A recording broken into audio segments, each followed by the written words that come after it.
ইমাম আহমদ ইবনে হাম্বল একটা হাদিস সংগ্রহ করার জন্য তিনি বেরিয়ে গেলেন। বসরার দিকে যাচ্ছে। লম্বা পথ অতিক্রম করার পর তিনি সিদ্ধান্ত নিলেন যে রাত্র হয়ে গেছে, থাকার জন্য আল্লাহর ঘরে আশ্রয় নেওয়া দরকার। মসজিদে ঢুকলেন, গাট্টি রাইখা নামাজ আদায় করলেন। মসজিদের খাদেমকে বললেন, আজকের রাত্রটা কি মসজিদে থাকা যাবে? খাদেম স্পষ্ট জানায় দিলেন, না, থাকা যাবে না, কারণ থাকা নিষেধ। কারণ খাদেম তো জানে না যে ইনি হলেন এজিগুর শ্রেষ্ঠ আলেম, ইলমুদ্দাহার ইমাম আহমদ ইবনে হাম্বল। যে যারে চিনে সে তারে মানে, যে যারে চিনে না সে তারে মানতে চায় না, মানতে চায় না।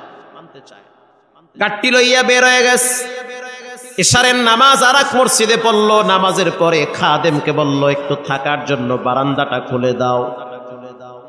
খাদেম বলল, হবে না, কমিটি বলেছে রাত্রিবেলা এখানে কাউকে থাকতে দেওয়া হবে না। খাদেম যদি জানতো ইনি হলেন শ্রেষ্ঠ আলেম, মসজিদে রাখতেন না, মাথায় করে বাড়ি নিয়ে যেতেন। কিন্তু খাদেম তো চিনে না। আগের যুগের আল্লাহওয়ালাদের ভিতরে কোনো ভাবসাব ছিল না, তারা সাদাসিধা চলতো, মানুষ তাদেরকে খুঁজা বের করত। ইমাম আহমদ ইবনে হাম্বল সিদ্ধান্ত নিলেন যে হয়তো আমার জন্য থাকা উপযোগী না মসজিদ। মসজিদ থেকে বেরিয়ে গেলেন, হাঁটতে হাঁটতে অনেক দূরে চলে গেলেন। প্রচন্ড কুয়াশা, ঠান্ডার ভিতরে কিছুই দেখা যায় না। কিছু দূর যাওয়ার পরে তাকায় দেখতে আছে চুলার আগুন উপরের দিকে উঠতেছে। বুঝতে আর বাকি না, এখানে চুলা জ্বলতেছে, চুলার উপরে তাওয়া দেওয়া। এক যুবক দাঁড়ায় দাঁড়ায় রুটি ভাজতেছে। ইমাম আহমদ ইবনে হাম্বল কাছে গিয়া বললেন, ও যুবক, আজকের রাত্রটা যদি আমার তোমার গরম চুলার কিনারায় কাটায় দেই তাহলে কি তোমার কষ্ট হবে? যুবক বলল, না, কষ্ট হবে না। আপনি একজন মুসলমান, আমার চুলার কিনারায় যদি আপনি একটু ঘুমান, এটা তো আমার জন্য খুশনসিব। থাকেন আপনি, ভিতরে কম্বল আছে, আয়না দিচ্ছি, রুটি আছে, যত মনে চায় খান, আরামে ঘুমান, ফজরের টাইমে আমি আপনারা ডাইকে দিব। ইমাম আহমদ ইবনে হাম্বল কয়, ও দয়ার মালিক আল্লাহ, এ তোমার কেমন নিয়ম? দুই মসজিদে গেছি, ধাক্কায়া বাইর কইরা দিছে, এহেনে দেখি গরম রুটি আর গোশত লইয়া বয়া রইছে। এই জন্য কখনো ঘাবড়াইতে নাই। দরওয়াজা 10টা বন্ধ হতে পারে, 11টার বেলায় খুলে দিতে পারেন কে? কখনো ঘাবড়াবেন না, অস্থির হবেন না। চাকরি হচ্ছে না, বেশি টেনশন করবেন না, চেষ্টা করেন, ট্রাই করেন। আপনার রবের দরওয়াজা কখনোই বন্ধ থাকে না। আপনি উকি মারেন, অটোমেটিকলি ব্যবস্থা করে দিবেন কে? আল্লাহ তাআলা। ইমাম আহমদ ইবনে হাম্বল গাট্টি পাশে রাইখা গরম চুলার কিনারায় পিঠটা লাগাইয়া ঠেকনা দিয়া শুয়ে আছে।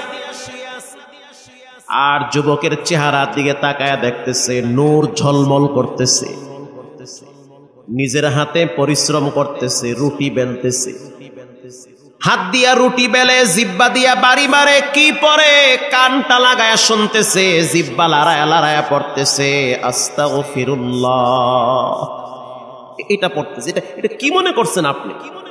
20 কোটি টাকা দিলে যে উপকার না হবে, এর চেয়ে বেশি উপকার হবে একবার যদি কেউ ইস্তেগফার করে। এটা আপনাকে তো হেলায় খেলায় আপনি এটা নষ্ট করতে আছে। আবার শুনতে আছে, জিব্বা লড়াইয়া পরে আস্তাগফিরুল্লাহ। রুটি বেলতে আছে আর পরে আস্তাগফিরুল্লাহ। রুটি তাওয়ায় দেয় পরে আস্তাগফিরুল্লাহ। যে যারে চিনে সে তারে মানে, যে যার পরিচয় পায় সে তার জন্য পাগল হয়ে যায়। যে তার রবকে চিনছে, জীবন চলে গেল ফজরের টাইমে ঘুমায় থাকতে পারে না। যে তার আল্লাহকে চিনে ফেলাইছে, যে মনে করে যে আমার হায়াতের মালিক আল্লাহ, আমার মতো অনেক মানুষকে রব্বুল আলামিন পঙ্গু বানাইয়া বিছানায় ফালাইয়া রাখছে। অনেক যুবককে গাড়ি অ্যাক্সিডেন্টের মাধ্যমে কবরের বাসিন্দা বানায় দিছি।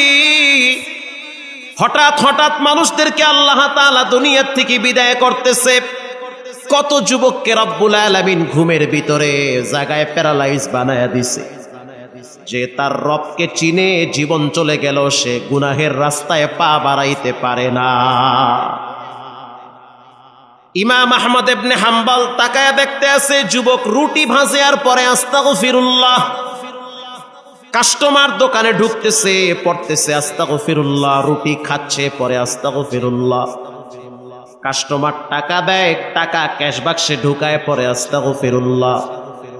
ইমাম আহমদ ইবনে হাম্বল আশ্চর্য হয়ে গেলেন, কৌতূহল বশত প্রশ্ন করলেন, এটা কোন তসবিহ খালি আস্তাগফিরুল্লাহই পড়ে? এই যুবক কি পড়ো রে ভাই? ভাই পড়ি আস্তাগফিরুল্লাহ, রব তুমি আমারে ক্ষমা কইরা দাও। এটা পয়রা তুমি কতটুকু লাভবান হয়েছো? যুবক বলতে আছে, মুরব্বি শুনে নেন, আল্লাহ রাব্বুল আলামিন এই ইস্তিগফারের বরকতে আমার প্রত্যেকটা দোয়া কবুল করে নিয়েছে।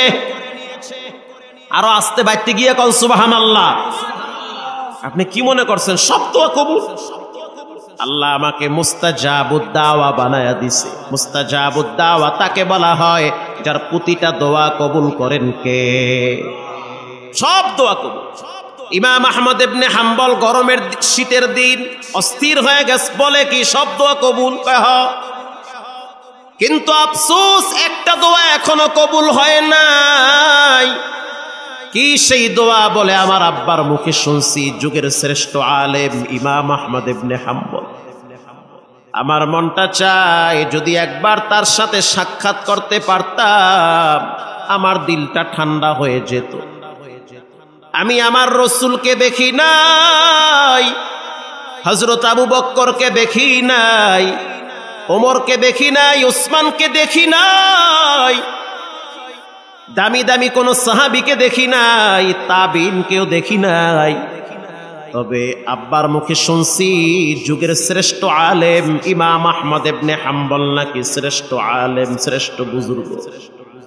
যদি একবার তারে পাইতাম, হাতের সাথে হাতটা লাগাইয়া মুসাফা করতাম।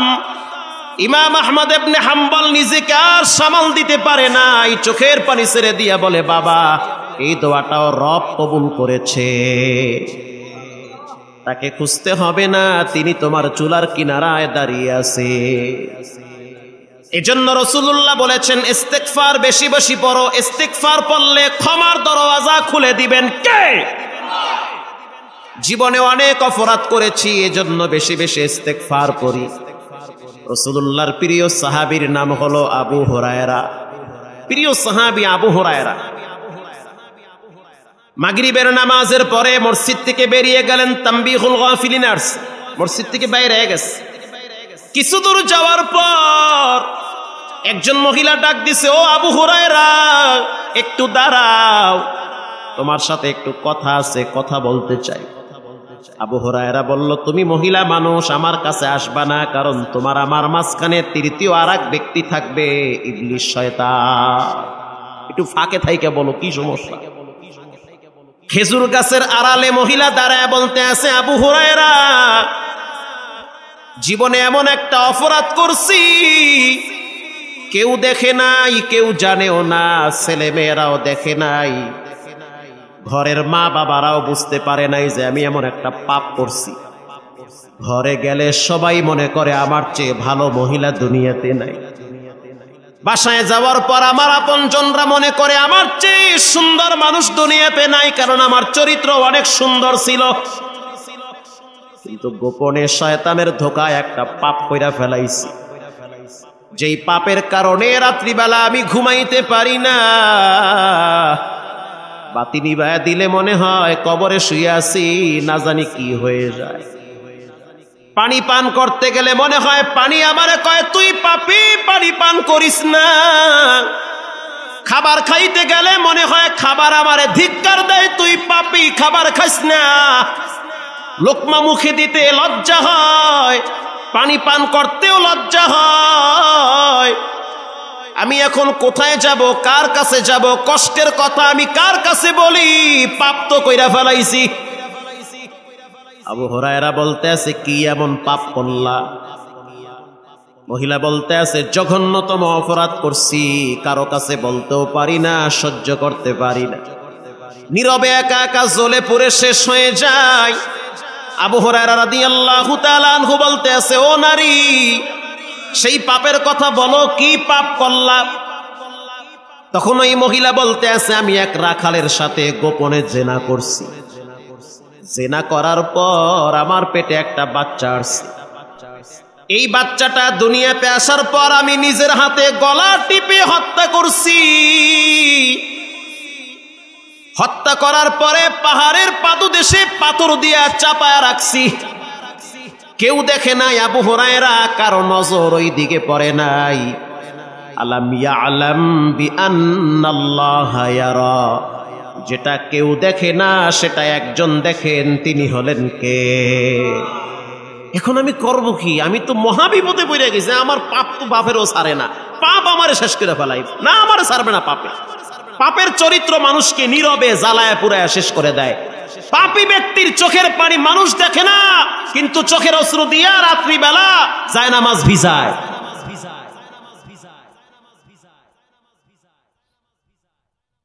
আবু হুরায়রা রাদিয়াল্লাহু তাআলা আনহু বলতে আছে, দূর হ, আমার চোখের 100 মাইল দূরে থাকবি, ধ্বংস হয়ে যা। নিজেরে শেষ করলি, বাচ্চাটারে কেন হত্যা করলি? এই সমাজের অনেক যুবক আছে হাসতে হাসতে পাপ করে, মনে করে কিছুই হবে না। মেয়েদের চরিত্র নিয়ে সিনিমিনি খেলে, মনে করে কিছুই হবে না। সাবধান, তুমি একা না, তোমার তো ফ্যামিলি আছে, তোমার বোন আছে, তোমার মা আছে। তুমি বড় হইলে বিবাহ করবে, সেখানেও তো বাচ্চা কাচ্চা হবে। তুমি আর একটা মেয়েকে নিয়ে যেভাবে নাটক করতে আসো, ওয়েটিং এ থাকো, এর চেয়ে ভয়াবহ তোমার ফ্যামিলিতে হতে পারে। সাবধান, খুব সাবধান। আবু হুরায়রা ধমক দিয়ে মহিলাটার তাড়ায়া দিছে। মহিলা ভয়েতে কানতে কানতে চোখের আড়াল হয়ে গেছে। আবু হুরায়রার বোধোদয় হয়েছে যে আমি কি বললাম, আল্লাহর নবী তো এখনো জীবিত আছে, আল্লাহর নবীর কাছে মহিলাটাকে না পাঠাইয়া আমি কেন ফতোয়া দিলাম? আবু হুরায়রা এবার দৌড় মারছে, আল্লাহর হাবিবের কাছে গিয়া কয়, সরকারে দো আলম, একজন মহিলা এই ঘটনা ঘটাইছে, আর আমি এটা বলেছি যে তুই ধ্বংস হয়ে যা। বলার সাথে সাথে আল্লাহর নবীর চেহারা অন্ধকার হয়ে গেছে। আল্লাহর নবী বলতে আছে, আবু হুরায়রা, মহিলাটারে কেন তাড়া দিলি? তুমি ধ্বংস হয়ে যাও, তুমি বিনাশ হও, মহিলাটারে কেন তাড়া দিলা? অথচ আল্লাহ তাআলা জিবরাইলের মাধ্যমে মহিলার ইস্তেগফার আর চোখের পানির কারণে তওবার আয়াত নাজিল করেছে। ইল্লা মান তাবা ওয়া আমানা ওয়া আমিলা আমালান সালিহান।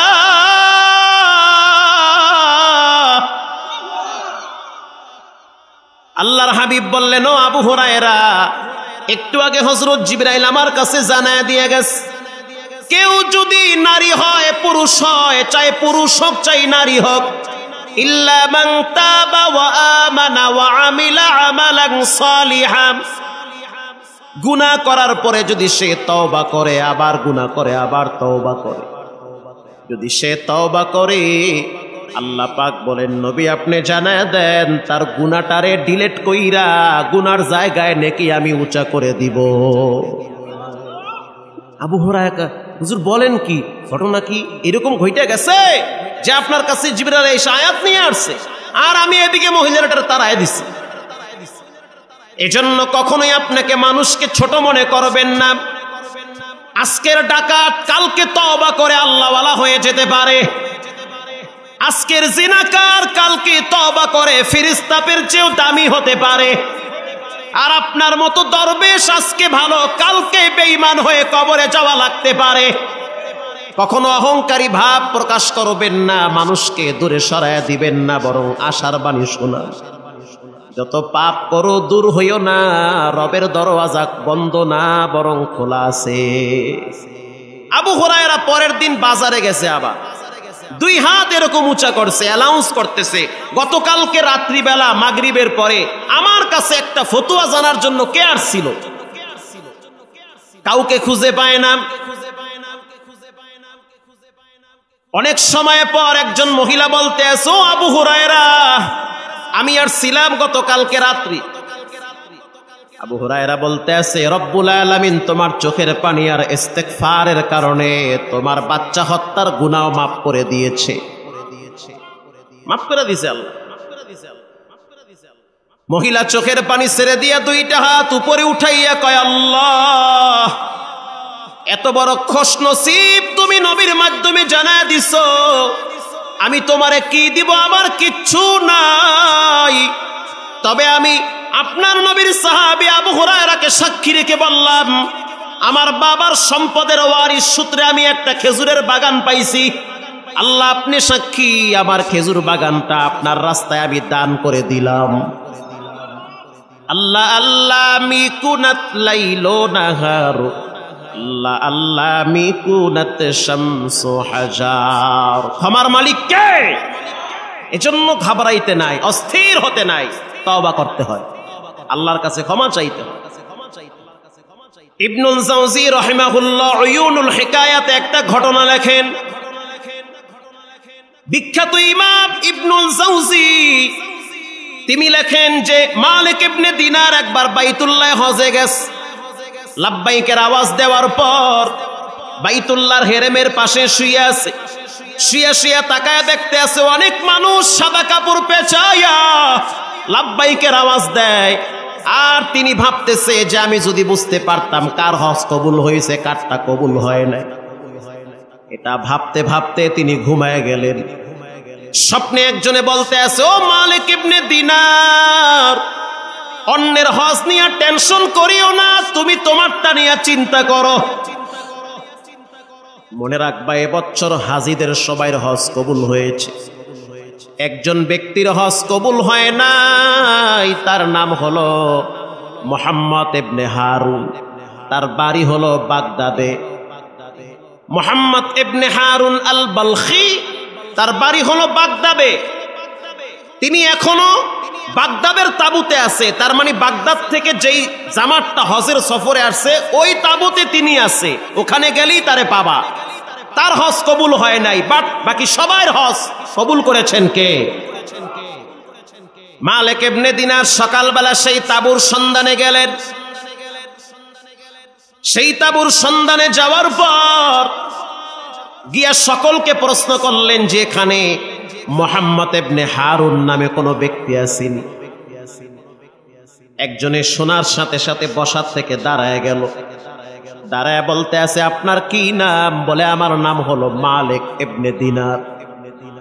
ওহ, আব্বার মুখে শুনছি মালিক ইবনে দিনার অনেক বড় এক বুজুর্গ, আপনি কি সেই ব্যক্তি? না, আমি তেমন বড় বুজুর্গ না, তবে আল্লাহর একজন গোলাম, গুনাহগার বান্দা। তো এখানে হারুন বলখিকে তার অবস্থান কোথায়? বলে, তিনি তো আমাদের সবার মুরব্বী এবং তিনি ভালো একজন মানুষ, নেককার মানুষ, আল্লাহওয়ালা মানুষ। 40 বছর পর্যন্ত তিনি রাত্রিবেলা ঘুমায় না। 40 বছর পর্যন্ত রাত্রিবেলা তাহাজ্জুদে কাটায় দেয়। তার পাগুলা ফুলে মোটা হয়ে গেছে। দিনের বেলায় রোজা রাখে, রাত্রিবেলা তাহাজ্জুদে কাটায়া দেয়। আল্লাহু আকবার। কি? হ্যাঁ, সত্য কথা এটা। আরে ভাই, স্বাধীনতার যুদ্ধের সময় এদেশে স্বাধীন করার জন্য যারা রক্ত দিয়েছে, জীবন দিয়েছে, নিঃসন্দেহে এর চেয়ে ভালো কাজ আর কি হতে পারে? স্বাধীনতার যুদ্ধের সময় এক মুক্তিযোদ্ধা সন্তান ঘর থেকে বেরিয়ে যাওয়ার সময় মাকে বলেছিল, মা আমাকে একটু ভাত দাও। মা তখন চুলার দিকে তাকায় দেখতে আছে ভাত এখনো হয় নাই, আলু সিদ্ধ করতেছে। বাবা একটু অপেক্ষায় থাক, ভাত হয়ে গেলে তোরে খাওয়াবো। ইতিমধ্যেই আওয়াজ পাইল যে হানাদার বাহিনীরা আক্রমণ করতে আছে পশ্চিম ক্যাম্পে। এই যুবক সন্তান 2 রাকাত নামাজ পড়ে বন্দুকটা ঘাড়ে নিয়ে ঝাঁপিয়ে পড়েছে। এবার স্বাধীন হওয়ার পিছনে ওলামায়ে কেরামের রক্ত, টুপিওয়ালা দাড়িওয়ালা নামাজিওয়ালাদের রক্ত ব্যয় হয়েছে। এবেশ কোন নাস্তিক মোরতাদ স্বাধীন করে নাই। ব্রিটিশ খেদাও আন্দোলনে ওলামায়ে কেরামের রক্ত এই জমিনে ঝরেছে। এই জমিনের 1 ইঞ্চি মাটি কোন দাদা বাবুদেরকে ছেড়ে দেওয়া হবে না।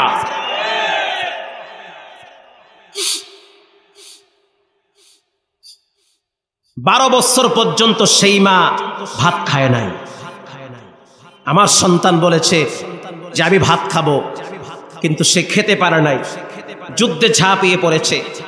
ভাত হওয়ার পরে মা বসে আছে ভাত নিয়ে, সন্তান যুদ্ধের ময়দানে শহীদ হয়ে গেছে। ওই মা 12 বছর পর্যন্ত ভাত খায় নাই, অন্য কিছু খেয়েছে, ভাত খায় নাই। তো এটা অন্তরের ব্যাপার, এটা মানুষকে বোঝানো যায় না, নিজে নিজে বুঝতে হয়, এটা বোঝানো যায় না।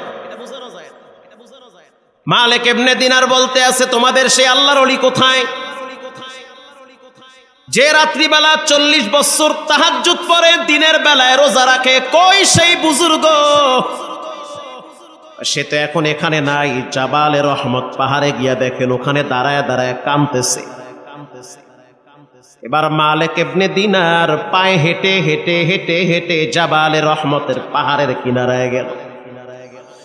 জাবালে আবু খুবাইস একেবারে হেরেমের কাছে, যেই পাহাড়ে দাঁড়াইয়া ইব্রাহিম পয়গম্বর কানে আঙ্গুল দিয়া সারা পৃথিবীর মুসলমানদেরকে আযামের মাধ্যমে দাওয়াত দিয়েছে, সেই জাবালে আবু খুবাইসে দাঁড়িয়ে আছে। গিয়া দেখবেন যে সে বাইতুল্লাহর দিকে তাকায় তাকায় কাঁদতেছে। মালিক ইবনে দিনার কাছাকাছি গিয়া দেখছে দাড়ি পাকা এক মুরব্বী, একটা হাত নাই, অর্ধেক নাই, বাকি অর্ধেক হাত ঘাড়ের সাথে ঝুলাইয়া, আর একটা হাত বাইতুল্লাহর দিকে ফিরে চোখের পানি ছেড়ে কাঁদে। মালিক ইবনে দিনার পিছনে দাঁড়াইছিল লম্বাটাই, আর ওই হারুন বলখিয়া যে চোখের পানি ছেড়ে হাত তুইলা আল্লাহর দরবারে কান্দে আর কয়, আল্লাহ, জীবনে এমন একটা অপরাধ করছি, দাড়ি পাইকে গেছে, তারপরও সেই কথা ভুলি নাই। জীবনের শেষ মুহূর্তে এসে তোমার দরওয়াজায় আবার আমি উকি দিয়েছি। আমার আপনজনরা সবাই জানে আমার মতো ভালো মানুষ দুনিয়াতে কেউ নাই, আমার সফর সঙ্গীরা সবাই জানে আমার মতো দরবেশ কেউ নাই, কিন্তু জীবনে এমন একটা ঘটনা ঘটাইছি তুমি ছাড়া এখন আর দুনিয়াতে কেউ জানে না। এ কথা পিছনে দাঁড়ায় দাঁড়ায় মালিক ইবনে দিনার শুনতেছি।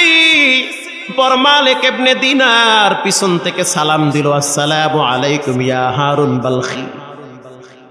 তিনি হাত নামায়া পিছনে তাকায়া দেখলো জুব্বা পরা, মাথায় পাগড়ি পরিহিত, সুন্দর দাড়ি, নুরানি চেহারা নিয়ে এক ব্যক্তি দাঁড়িয়ে আছে। ভাই, আপনি কোথা থেকে আসছেন? বলে, আমিও তো হজের সফরে আসছি। আপনার কি নাম? বলে, আমার নাম হলো মালিক ইবনে দিনার। আল্লাহু আকবার। আপনার নাম মালিক ইবনে দিনার, বুঝতে পারছি আপনি সাধারণ মানুষ। চোর চোরকে চিনে, ডাকাত ডাকাতকে চিনে, আল্লাহওয়ালা আল্লাহওয়ালাদেরকে চিনে। আপনার নাম? বলে, আমার নাম মোহাম্মদ বিন হারুন আল বলখি। এখানে দাঁড়ায় দাঁড়ায় কি করতেছেন? বলে, যার জ্বালা সে বুঝে আর একজন বুঝে না। আমার জ্বালা তুমি বুঝবা কি? আমি তো স্বপ্নে দেখছি সবাইয়ের হজ কবুল হয়েছে, আপনার হজ কবুল হয় না, কিন্তু আপনার সুনাম সুখ্যাতি আপনার তাঁবুর ভিতরে পাইছি। রাত জেগে জেগে আপনি তাহাজ্জুদ পড়েন, দিনের বেলায় রোজা রাখেন, এটা সাধারণ কোনো মানুষের কাজ নয়।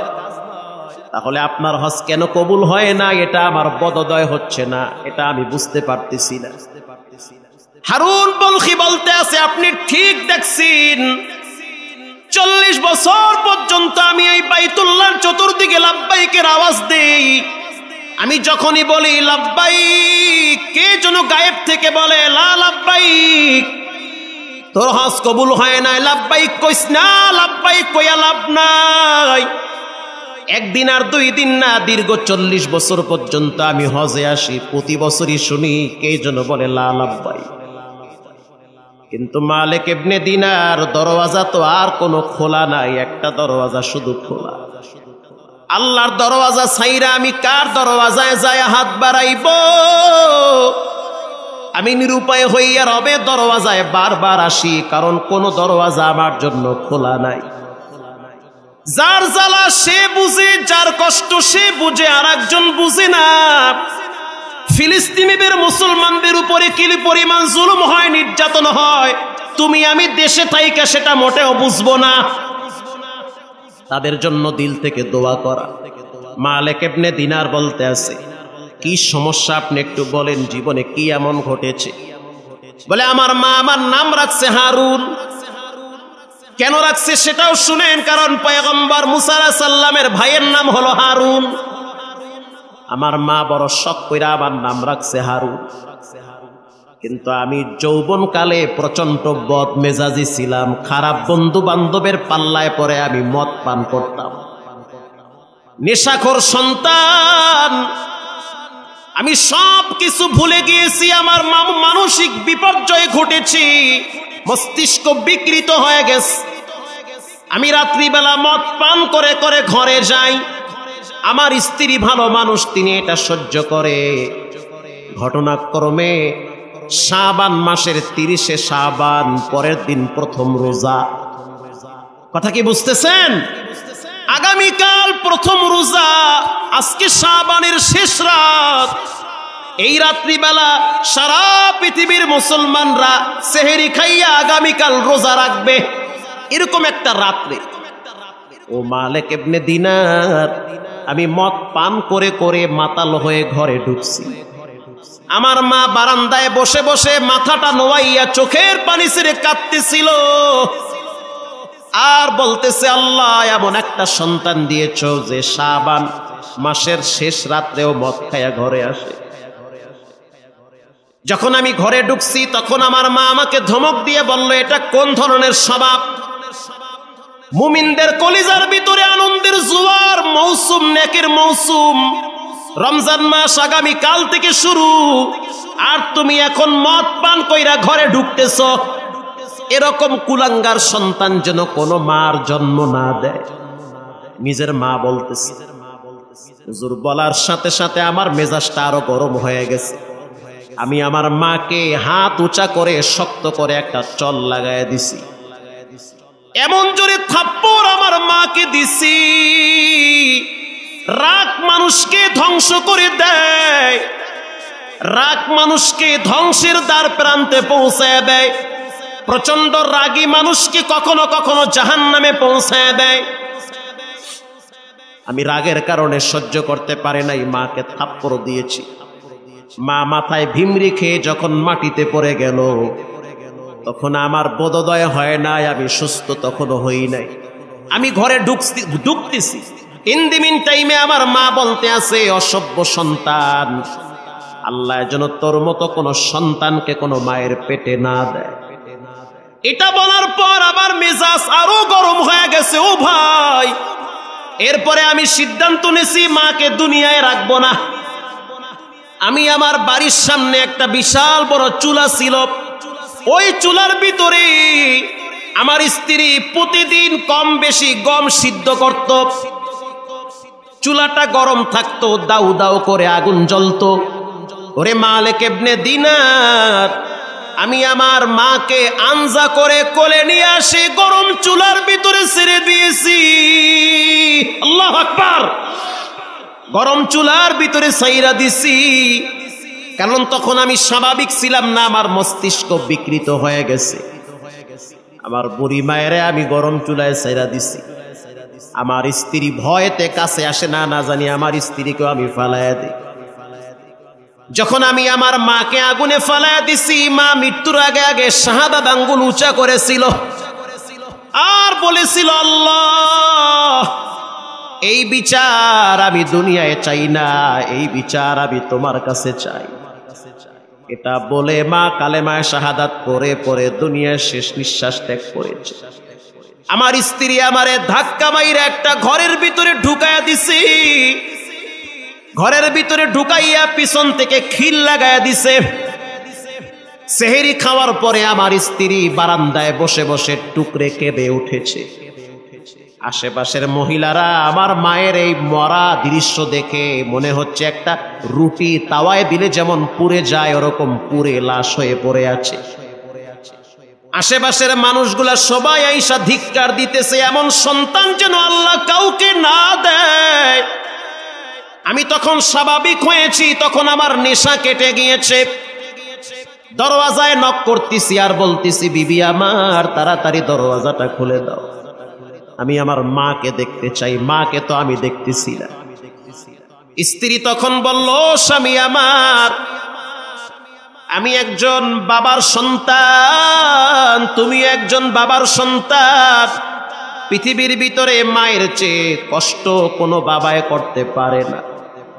দীর্ঘ সময় তোমার মা তোমাকে পেটে ধারণ করেছে। তোমার মায়ের পেটে তুমি পা দিয়া লাথি মারছো, হাত দিয়া ঘুষা মারছো সন্তান।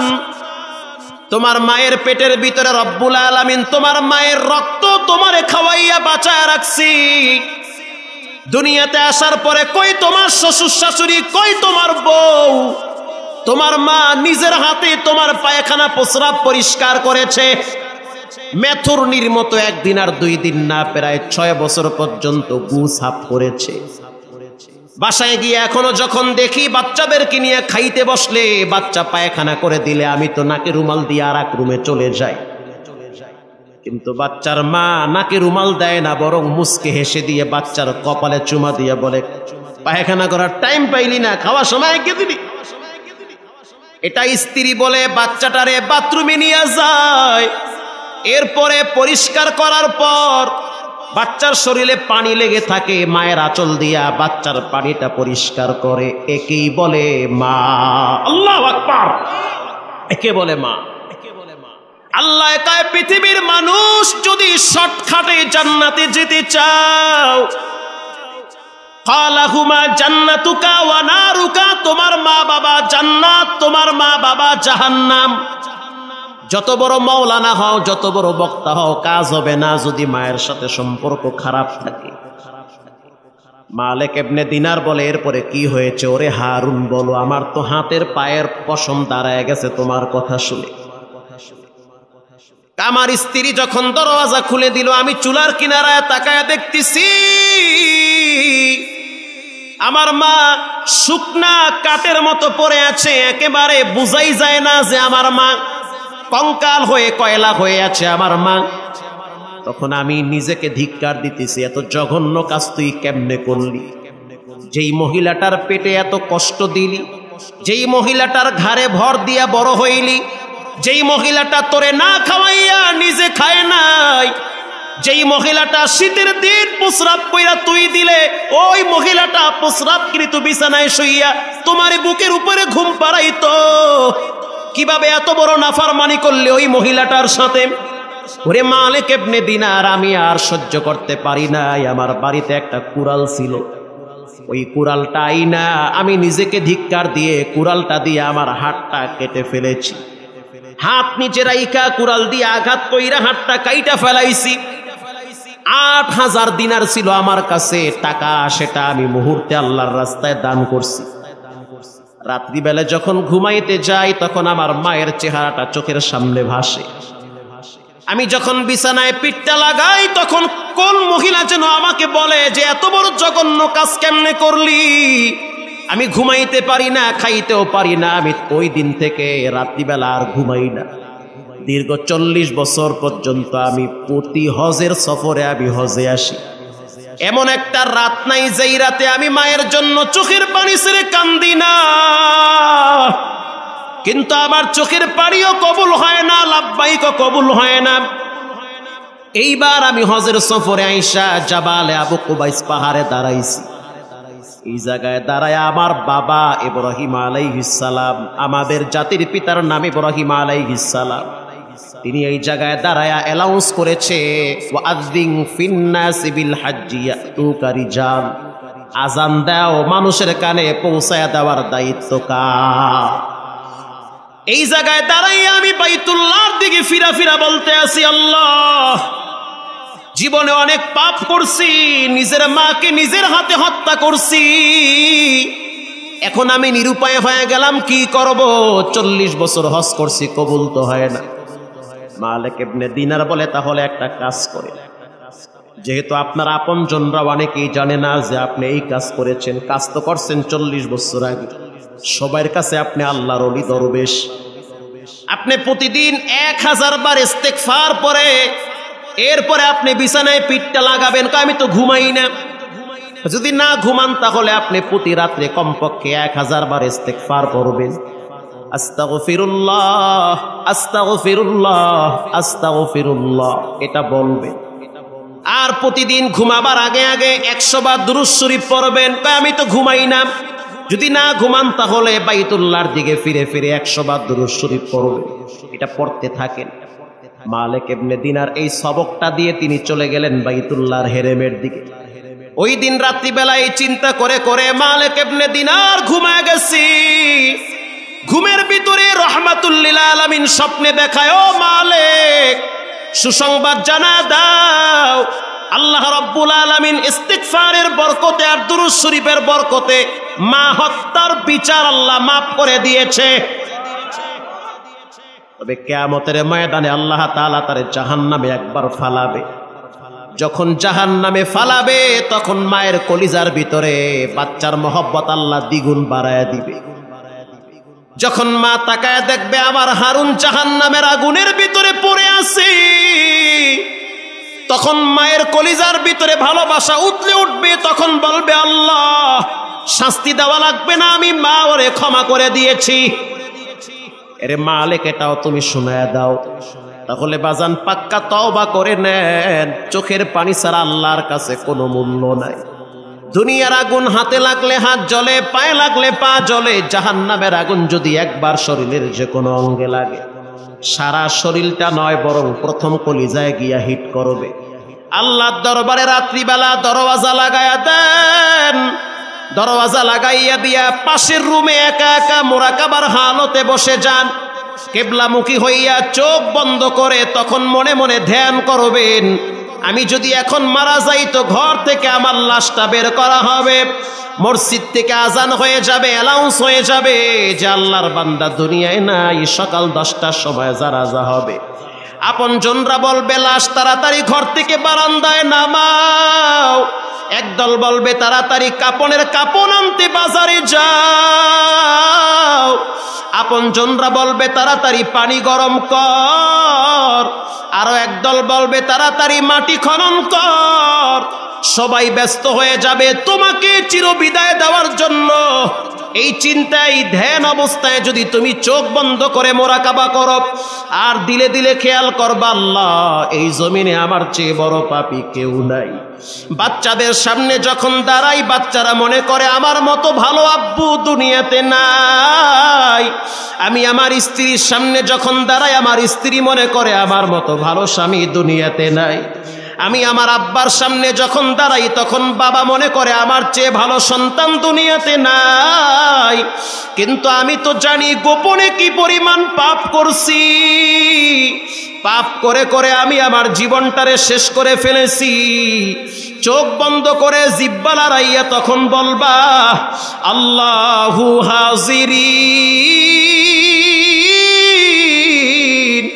আল্লাহু নাজিরিন। আয় আল্লাহ, অন্ধকার ঘর, তুমি আর আমি, আমি আর তুমি, আর মাঝখানে কেউ নাই। একটা অন্ধকার কবরের ভিতরে যখন আমার লাশটারে ফালায়া রাখবে, বর্তমান বিজ্ঞানও বলে মানুষকে যখন মাটিতে ফালায়া রাখে তখন ভিতরে কিছু একটা হয়। আল্লাহর নবী বলেন, কেউ যদি গুনার ময়লা নিয়ে কবরে যায়, ওই কবরটার দুই পাশের মাটি এমন জোরে চাপ দিবে, মাটির চাপের কারণে হাড্ডি ভেঙ্গে চুরমার হয়ে যাবে। কবরের আযাব থেকে নিজে বাঁচো, নিজের ছেলে মেয়েদেরকে বাঁচাও। ছেলে মেয়েদেরকে প্রতিদিন সকালবেলা কোচিংয়ে পাঠানোর জন্য ব্যস্ত হন। কেমন বাপ আপনি? একটা দিন বলেন না, জাহান্নাম থেকে বাঁচতে হইলে প্রতিদিন নামাজ আগে পড়তে হবে। সকালবেলা মেয়েটাকে প্রাইভেটে পাঠায়া দেন, মা তার মেয়েকে প্রাইভেটে কোচিংয়ে পাঠায়া দেয়, একদিন না গেলে ধমক দেয়। সন্তান যদি প্রাইভেটে কোচিংয়ে না যায়, স্কুলে না যায়, বাবার মেজাজ গরম হয়ে যায়।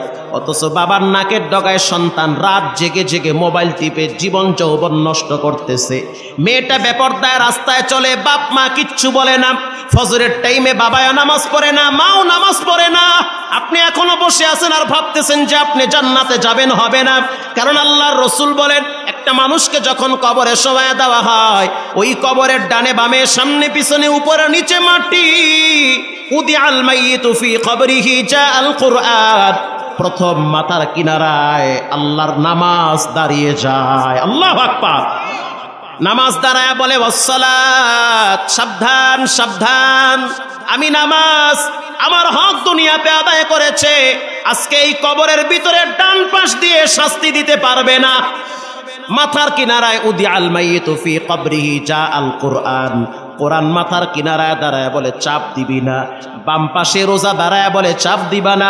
পায়ের কিনারায় জাগতিক আমল দাঁড়ায় বলে চাপ দিস না। প্রথম আপনাকে সেফটি দিবে কোরআন আর নামাজ। কিয়ামতের ময়দানে কোরআন সাক্ষী দিবে, আসসিয়ামু ওয়াল কুরআন ইয়াশফাআনি লিল আবদি ইয়াউমাল কিয়ামা। রোজার কোরআন কিয়ামতের ময়দানে আপনার পক্ষে সাক্ষী দিবে।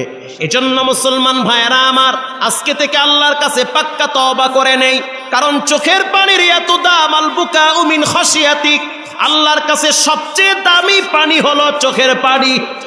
চোখের পানির চেয়ে শ্রেষ্ঠ পানি পৃথিবীতে আর একটাও নাই।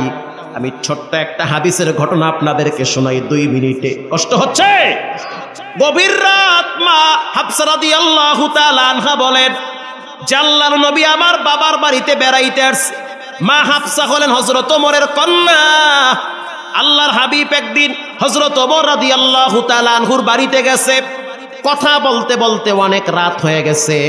সরকারে দো আলম তিনি রাত্রিবেলা বাড়িতে আর যান নাই, ওখানেই ঘুমিয়ে পড়লেন। মা হাফসা বলেন গভীর রাত, একটা মাত্র বালিশ, এক পাশে আল্লাহর নবী মাথা দিয়েছে, আর এক পাশে আমি হাফসা মাথা দিয়েছি। শুধু তাই নয়, আমি হাফসার গালের সাথে আল্লাহর হাবিবের গাল মোবারক লাগায়া রাখছি। রাত্রিবেলা হঠাৎ আমি বুঝতে পারলাম যে আমার গালের উপরে কে যেন গরম পানি ঢালতেছে। আমি আশ্চর্য হয়ে গেলাম, গরম পানি কে ঢালে? ডানে বামে নজর করে দেখলাম গরম পানি নাই। একটু মাথা কাইট করলাম, বুঝতে পারলাম রাহমাতুল লিল আলামিনের চোখের পানি বায়া বায়া পড়ে। মা হাফসা বলেন মা ইউবকিকা ইয়া রাসূলুল্লাহ, আপনার চোখে কেন পানি, কেন আপনি কাঁদেন? উগফির লাকা মা তাকদ্দামা মিন যামবিকা ওয়া মা তাআখার, আল্লাহ আপনার সামনের পিছনের সব গুনাহ মাফ করেছি। এই রাত্রিবেলা সবাই তো মজার মতো ঘুমায়, অথচ আপনার চোখের পানি আমার গাল স্পর্শ করেছে। তখন আল্লাহর রাসূল বললেন ও হাফসা, কানটা লাগায় শুনো, বারান্দায় কে যেন দাঁড়ায় দাঁড়ায় কোরআন তেলাওয়াত করে। মা হাফসা বলেন আমি কানটা লাগাইছি। তখন তো আর মোবাইল আর ফেসবুক ছিল না যে রাত্রিবেলা নষ্ট করবে সময়। মা হাফসা বলেন আমি কানটা লাগায় শুনতেছি, আমার ভাই ওমরের সন্তান আব্দুল্লাহ রাদিয়াল্লাহু তাআলা আনহু নামাজে দাঁড়ায় দাঁড়ায় কোরআনের একটি আয়াত তেলাওয়াত করতেছে। সেই আয়াতটা হলো কাল্লা ইন্নাহু মা'আর রাব্বিহিম ইয়াওমাইযিল লামাহজুবুন,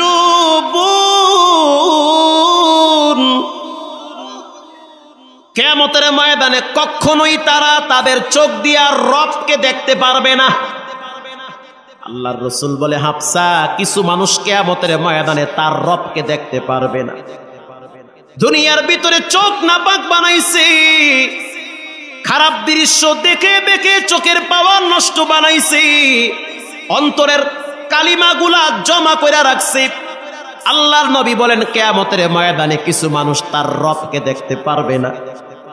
এটা শোনার পরে আমি রাসূলুল্লাহ স্থির হয়ে গেলাম, আমার বান্দার, আমার উম্মতেরা, আল্লাহর বান্দারা নামাজ পড়বে, কোরআন পড়বে, জিকির করবে, কিন্তু চোখ দিয়ে খারাপ দৃশ্য দেখার কারণে যদি কিয়ামতের ময়দানে আল্লাহরে দেখতে না পায়, এর চেয়ে কষ্ট আর কিছু হতে পারে না। মা আয়েশা বলেন একদিন রাত্রিবেলা আমি শুনতে পাইতেছি আল্লাহর হাবিব বাচ্চাদের মতো ফুফাইয়া ফুফাইয়া কাঁদতেছি। মা আয়েশা বলেন আমি বাহিরে গেলাম, উযু বানাইলাম, উযু বানানোর পরে আমি হুজরায় ঢুকলাম, আর সাউন্ড নাই। মা আয়েশা বলেন আমি বুঝতে পারলাম নবী সিজদায় পড়ে আছে। এমন সিজদা আমি আয়েশা পায়ে চিমটি কাটছি। পায়ে যখন চিমটি কাটলাম বিশ্ব নবী পা নাড়া দিয়েছে। বুখারীর রওয়ায়াত, মা আয়েশা বলেন জানান্তু হাত্তা কাবদাতার রূহাহু, আমি মনে করেছি রাহমাতুল লিল আলামিন সিজদায় বুঝি মারা গেছে। যখন আমি পায়ে চিমটি কাটছি তখন আল্লাহর নবী পা নাড়াইছে, বুঝছি আল্লাহর নবী এখনো মরে নাই, বেঁচে আছে। দীর্ঘ সময় সিজদার থেকে মাথা উঠাইছে, সালাম ফিরানোর পর আমি আয়েশা তাকায়া দেখতেছি নবীজির চোখের পানি, দাড়ি ভিজে ভিজে, জামা ভিজতেছে। আমি আয়েশা বললাম, ওগো পয়গম্বর, আপনার সামনে পিছনে সব গুনাহ মাফ করেছেন কে? জান্নাতের প্রত্যেকটা গেটে, প্রত্যেকটা দরওয়াজায়, প্রত্যেকটা পাতায়, প্রত্যেকটা ডালে আপনার নাম আল্লাহ পাক লিখে দিয়েছে। এরপরে আপনি কেন কাঁদেন? আপনার কি হয়েছে? আল্লাহর রাসূল বলেন, ফালা কুনু আবদান শাকুরা, আমি কেন আল্লাহর শুকরগুজার বান্দা হব না? এজন্য পায়ে হাত দিয়ে বলি, আজকে থেকে পাক্কা নিয়ত করে নেন, জীবনে গুনাহ করব না, নামাজ ছাড়বো না, হারাম খাবো না, আব্বা আম্মার সাথে বেয়াদবি করব না, মসজিদ মাদ্রাসার